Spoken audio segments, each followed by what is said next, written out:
Welcome back. I'm going to kind of just dive right on into this one. This one's got more of a, I'm going to say this, interesting stuff in it for Revelation chapter 9 as we go through the book of Revelation through the viewpoint of a post-trib, pre-wrath viewpoint. And we get to Revelation 9, and this one's got a couple of characteristics in it. We'll get into as we go along here, so I'm just going to go ahead and we'll start the reading. Revelation 9. And the fifth angel sounded, and I saw a star fall from heaven unto the earth, and to him was given the key of the bottomless pit. And he opened the bottomless pit, and there arose a smoke out of the pit, as the smoke of a great furnace. And the sun and the air were darkened by reason of the smoke of the pit. And there came out of the smoke locusts upon the earth, and unto them was given power, as the scorpions of the earth have power. And I want to stop already there.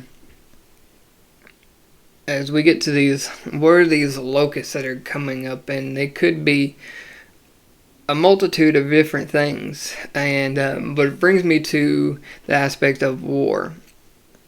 And there's several wars that take place, and there's a kind of a pre-war, a World War III, I believe, is what could bring in this beast system, this like New World Order, the system that consists of how you get the mark of the beast that we'll get to here in a couple of chapters, and a lot of stuff that Revelation 13 will cover deeper in, but just kind of go ahead and break the bread of it, as it were.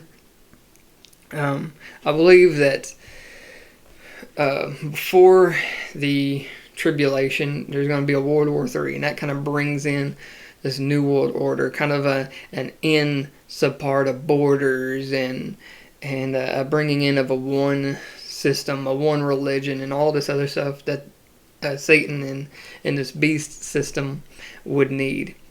And within that system is when you have tribulation. And there would probably be all kinds of other mini wars that go on, like mini wars that happen now, because there would be peoples and tribes and maybe even whole countries that don't want to go along with this, that Satan's going to have to go to war with. But then right here you also have a war of the aliens, or aka demons. I don't necessarily believe there's such a thing as aliens. I believe they're just demons in disguise, and going to pull off this great deception. And not to get too sci-fi with it, but what a great deception it would be for Satan to explain away the rapture and saying that they were brought up by, aliens and stuff like that, and that Christians weren't evolved enough to go along with this new order, this new system, this new evolutionary point of humanity that these aliens are gonna bring and everything, and the Christians had to be taken because they're so backwards thinking and they haven't evolved, so they have to be taken away to a training camp or re-education camp or whatever you want to call it. And I'm not saying that's exactly how it's going to be, but what a thing to have if you're going to war with these aliens, these demons. And what it sounds like, what they have scorpions, they have tails, they're not here to hurt anything other than mankind, and they've been ordered to do so, to have war. And then another war that we get to later on in the book is Armageddon, which is the final battle between good and evil. Jesus versus Satan and all those, and we'll get to that when we get to it. But that brings on that point of the wars that consist, and there will never be an end to any kind of war until we're in the millennial reign with Jesus. And it was commanded then that they should not hurt the grass of the earth, neither any green thing, neither any tree, but only those men which have not the seal of God in their foreheads. And to them it was given that they should not kill them, but that they should be tormented 5 months. And their torment was as the torment of a scorpion when he striketh a man. And in those days shall men seek death, and shall not find it, and shall desire to die, and death shall flee from them. And that's one verse that's always puzzled me. I've never quite understood if God was just not allowing them to die, or maybe we've come up with some technology. One big thing I've been following a lot of is transhumanism. And it's so interesting that right now you've got this push to normalize, trans women and trans men and all this trans stuff. And for me personally, I just believe that it's almost a normalization.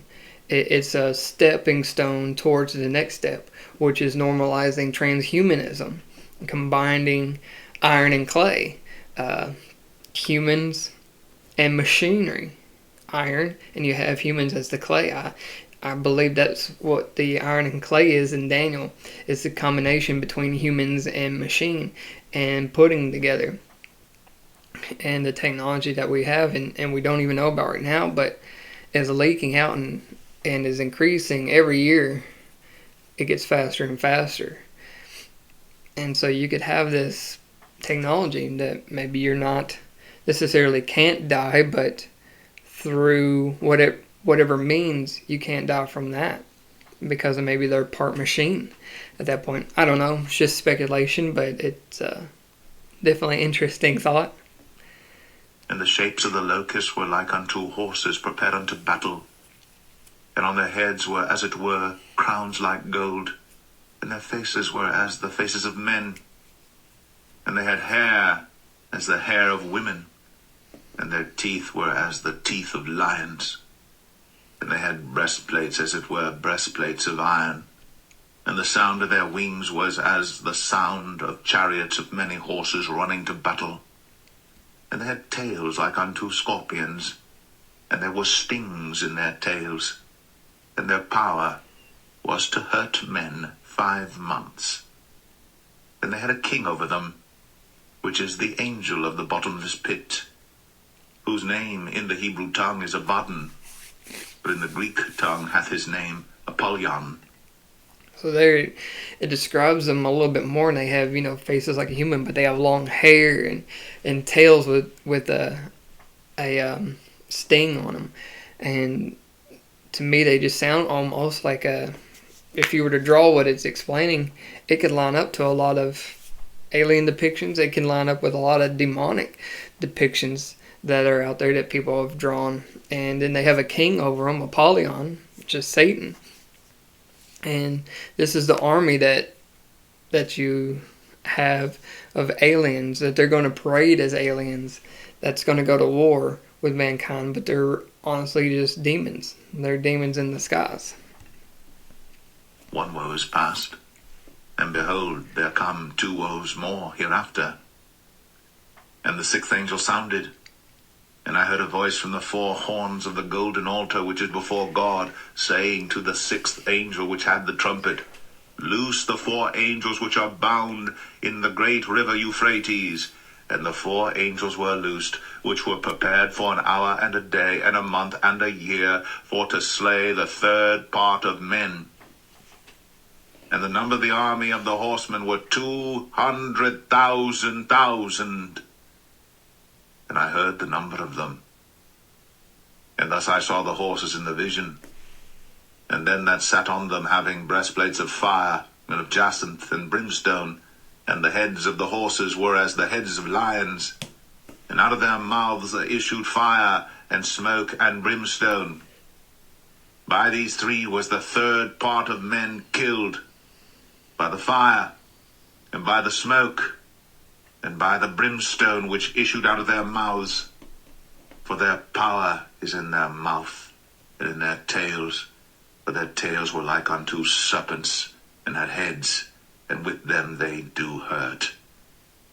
And the rest of the men which were not killed by these plagues yet repented not of the works of their hands, that they should not worship devils, and idols of gold, and silver, and brass, and stone, and of wood, which neither can see, nor hear, nor walk. Neither repented they of their murders, nor of their sorceries, nor of their fornication, nor of their thefts. And I believe that there's another few verses up when it talks about Euphrates, and you hear about all the news going on with the Euphrates River drying up.